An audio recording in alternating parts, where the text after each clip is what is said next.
भूत बन गए हैं, क्योंकि 2-2, 3-3 वहां सरपंच के उम्मीदवार बन गए हैं, खड़े हो गए हैं। अब हर कोई उम्मीदवार चाहता कि मैं बनूं। अब जब तक समाज टूटे नहीं तो उसको वोट मिले कैसे?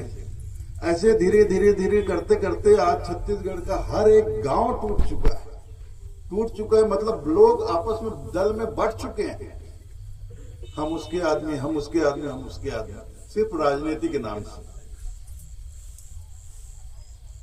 तो नुकसान किसका हो रहा है? आपका अपना हो रहा है, गांव का हो रहा है, आपका अपना समाज का हो रहा है। आप लोग एक दूसरे से दूर, भाई में दरार पड़ गया है, भाई दूसरे के पक्ष में, दूसरा भाई दूसरे के पक्ष में, आपस में एक दूसरे से संबंध खत्म, आना जाना घर में खत्म, ऐसा हो रहा है। तो ये तो अच्छी बात नहीं है। तो गांव में हमारे देखिए, गांव में हर वर्ग के, हर उम्र के लोग होते हैं, तो जाहिर इस गांव में भी बहुत से सयाने लोग होंगे। लेकिन बात यह भी है कि आजकल सयानों को, बुजुर्गों को सुनता कौन है? अब ऐसा भी तो माहौल बन गया कि बुजुर्गों की बात आजकल कोई सुनता नहीं। वरना आज से 20-25 साल पहले तो ऐसा था कि बुजुर्ग कुछ भी हो, चार बुजुर्ग खड़े होकर आदेश कर देते थे तो मजाल है किसी की कोई बुजुर्गों का आदेश टाल दे। बुजुर्ग संभालते थे, गांव में विवाद होने से बचाते थे, झगड़ा झंझट दूर करते थे, टाल देते थे। उनका आदेश कोई नहीं टाल सकता था, लेकिन अब कोई बुजुर्गों की सुनता ही नहीं, सब मनमानी। मतलब पंचायत राज जब से आया है, एक मनमानी करने का चलन पैदा हुआ है हर आदमी के अंदर। हर आदमी एक तरह से, मतलब उसका स्वभाव बदला है। गांव के आदमी का एक स्वभाव बदला है। जो आदमी कल तक सबसे प्रेम भाव से मिलजुल कर अच्छे, मतलब संबंध के साथ रहता था, आज वैसा बच्चों की सोच अब नहीं रही है। अब वो राजनीति के हिसाब से उनकी मानसिक स्थिति बनती जा रही है। उनकी मानसिकता राजनीति को ध्यान में रखकर, गांव की राजनीति को ध्यान में रखकर उनकी मानसिकता बनती जा रही है। मतलब अब जन्म से ही बच्चे थोड़ा बड़े हुए, समझदार हुए, देखने लगे, समझने लगे, बचपन से ही वो मतलब एक दूसरे के आपस में भले हंसे खेले घूमे फिरे, लेकिन मन में ये दूसरी पार्टी का है, ये दूसरे दल का है, मैं इसका सपोर्टर हूं, ये उसका सपोर्टर, ये भाव अब मन में है। बाहर तो दिखावा है कि हम सब एक हैं, साथ में उठेंगे, बैठेंगे, हंसेंगे, खाएंगे, पिएंगे, लेकिन मन में भेद उत्पन्न हो गया है। तो भाइयों, मैं आप सभी ग्रामवासियों से यही कहूंगा कि सभी ग्रामवासियों की ये जिम्मेदारी बनती है कि किसी भी गांव में, मैं नवा गांव की बात, किसी भी गांव की मैं बात करता हूं कि गांव को संभालने की जिम्मेदारी हम समस्त ग्रामवासियों की होती है। केवल पंच सरपंच चुन देने से हमारी जिम्मेदारी खत्म नहीं हो जाती है। चलो हमने पंचायत चुनाव में सरपंच चुन दिया, पंच चुन दिया, वो लोग गांव को देखेंगे, इससे बात नहीं बनती है। ठीक है, हमने पंच सरपंच चुन लिया अपने गांव के लिए, जो भी कार्य होंगे पंचायत के वो करेंगे, जो भी सरकारी काम आएगा वो लाएंगे, सरकार से काम लाएंगे, अपने गांव के लिए काम करेंगे, विकास काम करेंगे।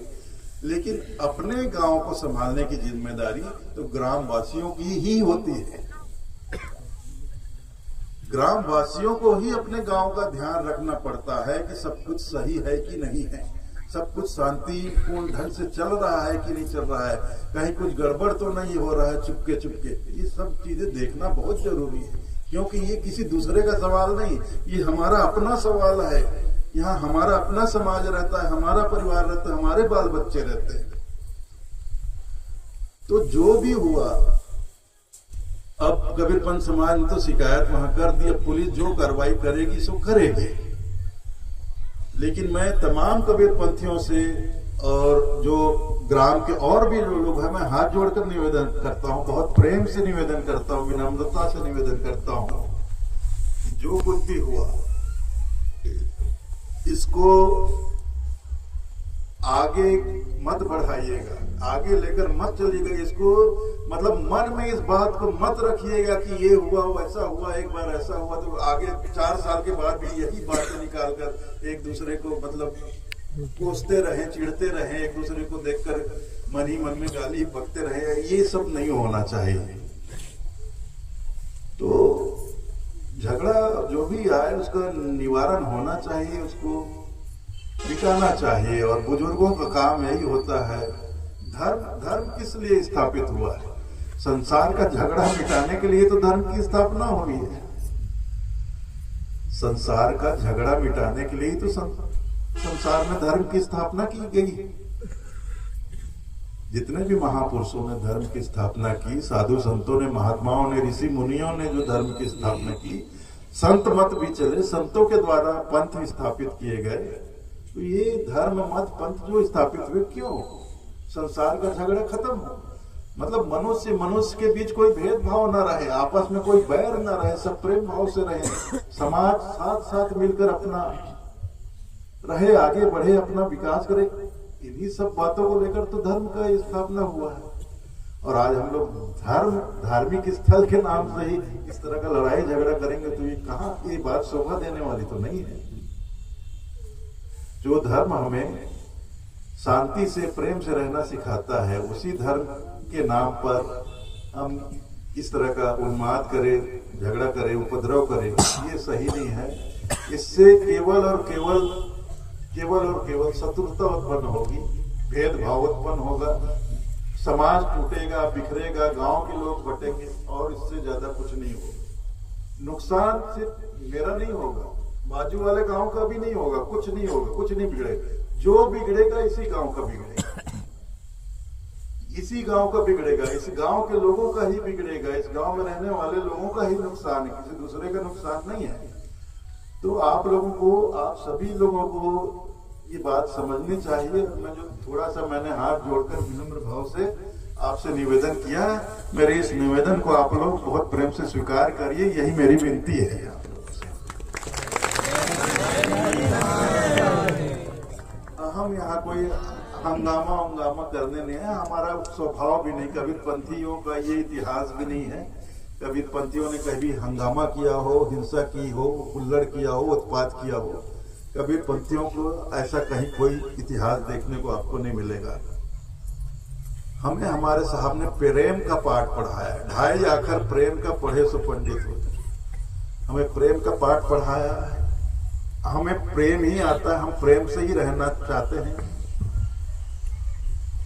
और आगे अब आप सभी लोगों, क्योंकि ये जो कुछ भी है, इसके बाद ऐसा तो नहीं कि कबीरपंथी लोग ये गांव छोड़कर कहीं और चले जाओगे और बाकी लोग यहीं रह जाएंगे, या ऐसा भी नहीं है कि कबीरपंथी लोग रह जाएंगे, बाकी लोग छोड़ के दूसरे गांव चले जाएंगे। रहना तो आप लोगों को इसी गांव में है, चाहे कबीरपंथी हो चाहे गैर कबीरपंथी हो, यहीं रहना है, यहीं आपको साथ साथ रहना है, यहीं आपको साथ साथ खेती बाड़ी करना है, काम करना है, पर्व त्योहार मनाना है। फिर ये सब बातें होंगी तो कैसे होगा? मैं फिर से एक बार निवेदन करता हूं, मैंने जो भी आप लोगों से निवेदन किया, आप लोग कृपा करके मेरी बातों को, मेरे निवेदन को स्वीकार करिए। साहेब बंदगी, साहेब बंदगी, साहेब। और विश्वास रखता हूं